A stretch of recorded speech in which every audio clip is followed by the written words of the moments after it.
Bismillahirrahmanirrahim. Assalamualaikum warahmatullahi wabarakatuh. Alhamdulillahi wa kafa. Wassalatu wassalamu ala rasulillahil mustafa wa ala alihi wa sahbihi ahli sidqi wal wafa. Ashhadu an la ilaha illallah wa ashhadu anna Muhammadan abduhu wa rasuluhu wa la nabiyya wa la rasula ba'dah. Amma ba'du. Segala puji bagi Allah Subhanahu wa taala. Salawat serta salam semoga tetap tercurahkan kepada baginda Nabi besar Muhammad sallallahu alaihi wasallam. Semoga juga sampai kepada keluarga-keluarganya, sahabat-sahabatnya, pengikut Rasulullah sallallahu alaihi wasallam yang setia, dan semoga juga sampai kepada kita selaku penerus risalahnya, penerus dakwahnya, orang-orang yang senantiasa mencintai Rasulullah sallallahu alaihi wasallam sampai akhir zaman nanti. Salihin dan salihat sahabat Cordova yang dimuliakan Allah, Ustadz ingatkan sekali lagi kepada Ustadz khususnya dan kepada kita semua umumnya, marilah kita sama-sama memaksimalkan bulan suci Ramadan ini dengan ibadah yang sangat maksimal. Karena Allah telah memberikan kita waktu yang sangat banyak dalam satu tahun, 365 hari. Dalam hitungan tahun, Allah meminta kita 30 hari untuk memaksimalkan ibadah kita kepada Allah Subhanahu wa taala. Semoga ketika kita melatih untuk memaksimalkan ibadah kita kepada Allah, maka kita akan menjadi alumni-alumni Ramadan. Keluar di bulan Ramadan ini menjadi manusia-manusia yang bertakwa kepada Allah Subhanahu wa taala. Baik sahabat salihin Cordova yang dimuliakan Allah, bahwa insya Allah pada kesempatan ini izinkan Ustadz menyampaikan sebuah tausiah yang berjudul hal-hal yang membatalkan puasa. Kenapa kita harus mengetahui hal-hal yang membatalkan puasa? Karena Rasulullah SAW pernah bersabda, banyak orang yang berpuasa akan tetapi yang mereka dapatkan hanya lapar dan dahaga.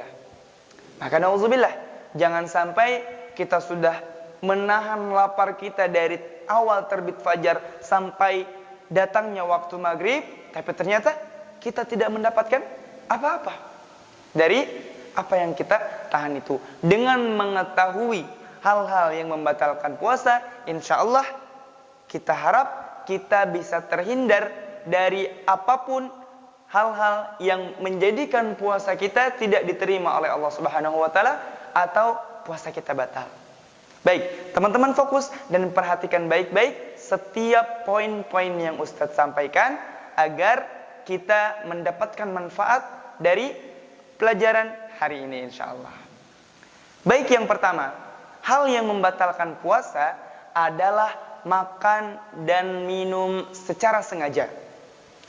Orang yang sedang melaksanakan puasa Ramadan, kemudian dia terlupa bahwa ini bulan Ramadan, kemudian dia minum seteguk dua teguk atau dia makan sesuap dua suap, maka itu tidak menjadi batal. Kenapa? Karena Allah memaafkan setiap kesalahan yang lupa. Tapi ingat, ini benar-benar lupa loh ya, tidak dibuat-buat. Ketika kita terlupa, ketika kita puasa Ramadan, kemudian makan dan minum, itu tidak membatalkan puasa. Tapi jika kita makan dan minum, walaupun tidak ada yang mengetahuinya, hanya Allah yang mengetahui, kita bersembunyi di suatu tempat untuk makan dan minum, maka itu puasanya batal. Yang pertama apa? Makan dan minum secara sengaja.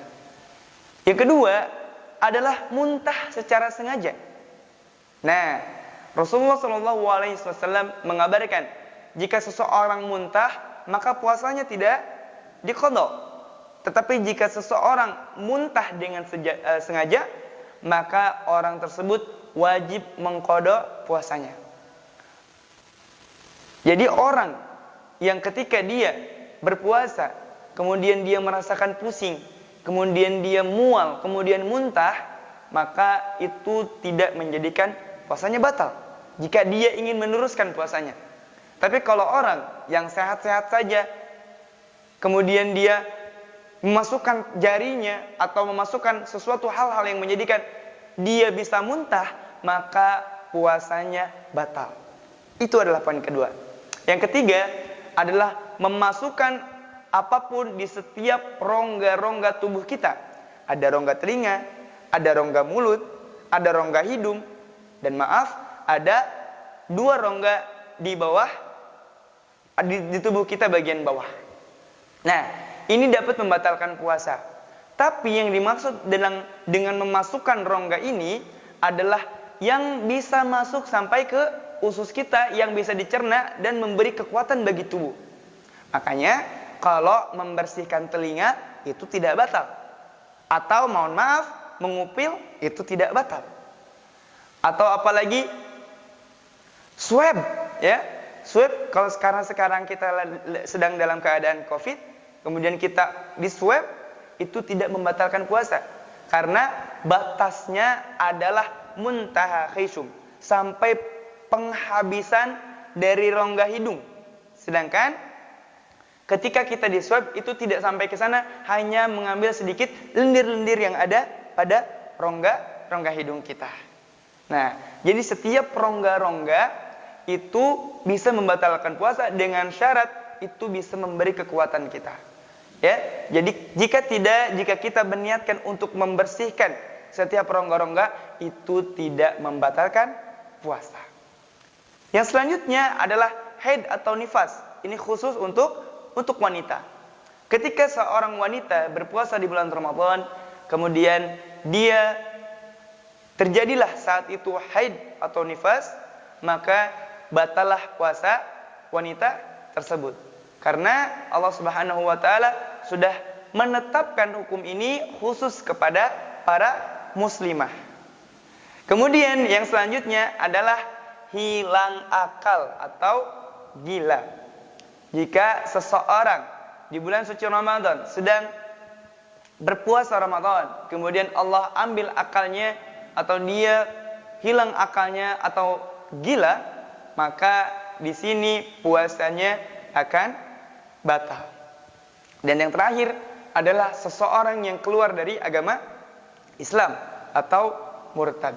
Ketika orang muslim atau muslimah melaksanakan puasa Ramadan, kemudian dia melakukan aktivitas-aktivitas, baik perkataan, baik perbuatan, ataupun keyakinan dalam hati tentang ibadah atau apapun aktivitas yang terkait dengan kesyirikan, maka dia termasuk orang yang harus melakukan syahadat lagi sehingga puasanya akan batal.